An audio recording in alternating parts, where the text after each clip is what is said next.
A former banker and accused co-conspirator of Alex Murdaugh, Russell Laffitte, filed a guilty plea agreement today. Under that agreement, Laffitte will spend 5 years in prison, followed by a term of supervised release.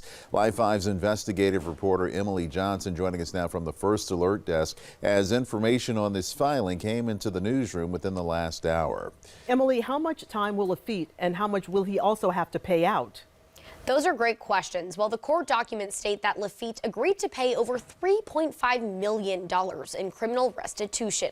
Laffitte entering this guilty plea agreement comes as a bit of a shock, as he maintained his innocence since 2022 and was accused of conspiring with Murdaugh to commit fraud. Now, it was in this federal filing that Laffitte agreed to plead guilty to 6 counts of bank and wire fraud. Laffitte agrees by entering the guilty plea agreement that he is prohibited from engaging in business affairs with any federally insured banks or credit unions. Court hearings over the last 2 years for Laffitte have been back and forth, with the jury convicting him of helping Murdaugh steal around $2 million in legal settlements. Judge Richard Gergel sat on the bench for that trial and sentenced Laffitte to 7 years in prison and to pay $3.5 million in restitution in August of 2023.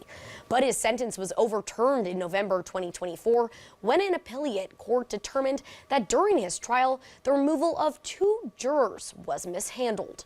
But before today's plea agreement, Laffitte's federal court date was scheduled to begin in the beginning of May.